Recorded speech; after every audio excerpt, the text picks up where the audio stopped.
என்னதான் சினிமாவிற்குள்ள தளபதியுடைய போட்டி அதிகமாக இருந்துட்டு இருந்தாலுமே, அவருடைய ரசிகர்கள் சோஷியல் மீடியா, பொதுவெளிகள் அப்படின்னு சண்டையிட்டு கொண்டாலுமே, இருவரும் தற்போது வரைக்கும் நல்ல நண்பர்களாக இருக்காங்க. 2 பேருடைய பட விழாக்களிலுமே ஒருவரை ஒருவர் மாற்றி வாழ்த்திக் கொள்றாங்க.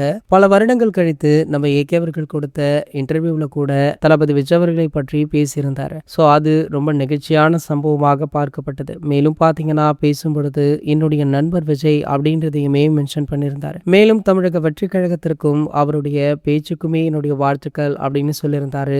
ஏகே அவர்கள் அதோடு நிறுத்தாமல் தற்போது தமிழக வெற்றி கழகத்திற்கு அவருடைய ஆதரவை கொடுக்க இருக்காரு. அது மட்டுமல்லாமல் தன்னுடைய ரசிகர்களுமே தமிழக வெற்றி கழகத்திற்கு ஆதரவு கொடுக்க வேண்டும் அப்படின்னு வீடியோ வடிவில் சொல்ல இருக்காராம். இந்த தகவல் பாத்தீங்கன்னா தற்போது சோசியல் மீடியாக்கள்ல காட்டு தீ போல பரவிட்டு இருக்கு. தளபதி அவர்கள் தற்போது பிரச்சாரம் அப்படின்னு படு பிஸியாக இருக்காரு. தமிழக எலெக்ஷனுக்கு ஒரு சில வாரங்கள் மட்டுமே இருக்கு. ஆகையால தளபதி விஜய் அவர்கள் அதிரடியாக செயல்பட்டு கொண்டுமே இருக்காரு. இந்த வேளையில தற்போது இந்த செய்தி வெளியாகி தளபதி ரசிகர்கள் மட்டுமல்லாமல் ஏகே ரசிகர்களிடையுமே நல்ல வரவேற்பு பெற்றிருக்கு. இந்த தகவலை பத்தி நீங்க என்ன நினைக்கிறீங்க அப்படின்றத கீழே உள்ள கமெண்ட் செக்ஷன்ல கமெண்ட் பண்ணிட்டு நம்மளுடைய சேனலை மறக்காம சப்ஸ்கிரைப் பண்ணிக்கோங்க.